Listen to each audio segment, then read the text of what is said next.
Olympic to try to look at how they can manage their budget to suit and maximize all the things you can get from the 2014 World Cup stadiums that have been built. All right, let's go to matches played on the field. Let's forget about the arena and the money spent on building stadiums now.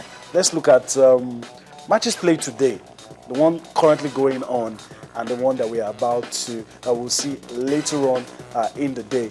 Well, today, you said this and it happened. I didn't see this, but Colombia defeated Cote d'Ivoire 2 goals. Because you're not a seer. I didn't see this happening. I thought it was going to be a stroll in the park. For who? For Cote d'Ivoire. Our Ivorian brothers. it didn't work that way.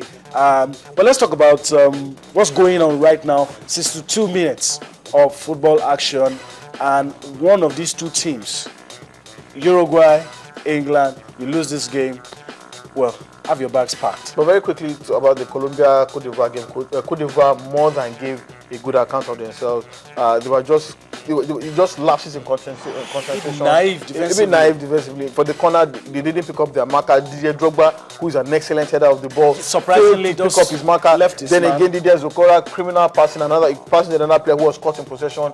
Swiss counter-attack was finished. Gervinho scored one of the goals of the tournament. Individual effort. Ghosting past 3 defenders. And they put the Colombians under tremendous pressure, but could not find an equalizer. Plenty of plaudits must go to Cote d'Ivoire about how they played.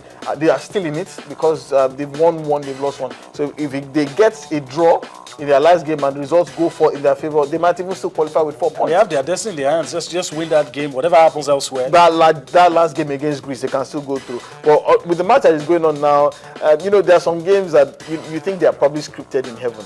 A Liverpool player is scoring against his club captain, who's also the national team captain, a player who was a lot of people thought might not even make this tournament because of a pre-tournament surgery that he carried out. He was missing in the first game and he showed tremendously, but now he's back in it, and he's the only one who is might possibly decide this match by the lone goal that he has scored. So there are some things there's some scripts that you can't write, and this is one of those scripts. England, for all their hard work, for all their decency going forward, for a lot of good things they've done, they tend to just switch off at the most inopportune of moments. They actually hit the bar with a Wayne Rooney header in the first half, and they've had some really good spells of play. But it's just you just wonder why they switch off at those particular points in time. 2 of the central defenders caught napping, failed to follow their man. Luis Suarez ghosted in and planted the header beyond the keeper. Nodi, a lot of people have said the defense was likely going to be the problem for the English national team. Tunde just said some things about that. You had 2 guys who were good on their own, but on the international stage, lacking that experience that you get if probably you had a John Terry or a Rio Ferdinand. Would that be their undoing at this World Cup? But, you can have the best defense, but when you have that moment of loss of concentration, you are likely going to be punished for that. And that was what Suarez did. We saw that one from the midfield. What's from Cavani? Yeah, the game came to Cavani, and you saw the way Suarez made that throw. First from outside the box into the 6-16, and we saw how the flick came up, and we saw the header. And England will feel hard done by the fact that you were able to cut off the runs of. But right from where I don't know why they were caught nappy at that point. When I saw that, up until that moment, it was not from that likely position. That position was a difficult position. Yes, a difficult position for Suarez. But if you saw that, and the way he celebrated, you know that this goal could determine the destiny of the English team, even the Uruguayans. At the end of the day, because likely if they don't see one more goal, because for England it's either you win or bust. Because their last game is very key.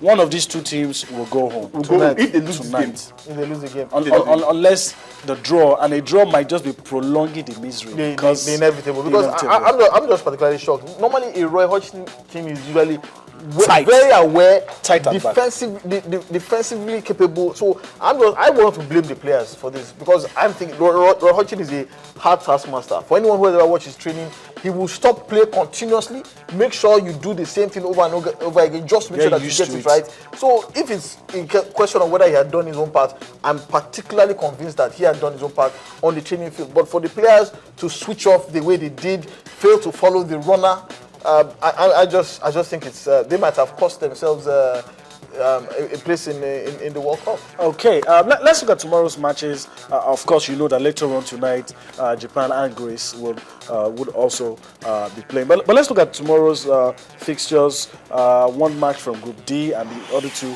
from Group E. That's it on your screen. Italy will take on Costa Rica. Switzerland will take on France, and Honduras will take on Ecuador. Not a quick one.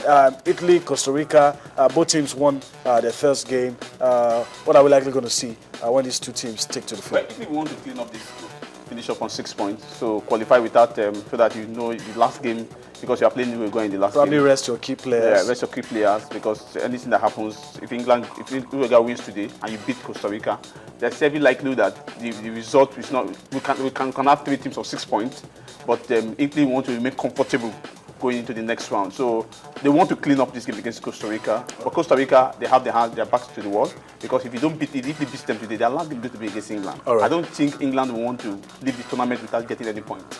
They want to do something so that at the end of the day, when they get home, they have something to say to their fans and the media. They have a story to tell.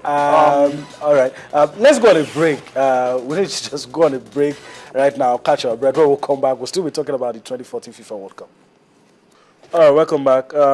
Yesterday, defending champions Spain were knocked out of the 2014 FIFA World Cup. The Chileans had a lot to say about that game. Let's see how they reacted to that victory.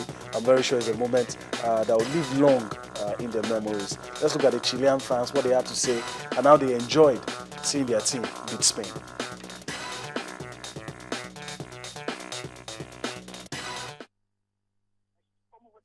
Luciano, segundo a Secretaria de Segurança, pelo menos 90 chilenos foram detidos. E a gente acompanhou todo esse momento, inclusive quando os chilenos foram detidos. Eles Guys, yesterday I said I didn't see.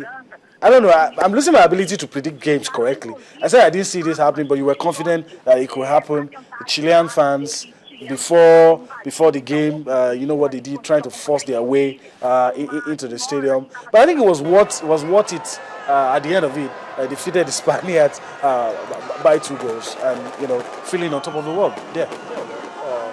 Chile is a relatively small country. They've underachieved tremendously for so many years. The last time they played at the World Cup was, I think, France '98. No. I beg your pardon. They were in South Africa as well. But before then, they hadn't been to the World Cup in a long time. They've always managed to produce some really excellent players, but never really had a really exciting team. And this particular team gives them plenty of hope. Some really talented players, a really decent and very tactically aware coach as well. And they are of the opinion that this might just be the year that they might achieve great things. For them, they're just loving the moment. They seem to be dark horses, but they want to go as far as they can. Nadi, react to this. Australians, 2 teams. I mean, the Socceroos. They lost their 2 games, but the fans are happy. They're just happy. They're hopping like kangaroos now. Yeah, they're happy like play the Socceroos. They're happy with the way they played against the Dutch. I felt we were expecting another big shocker in that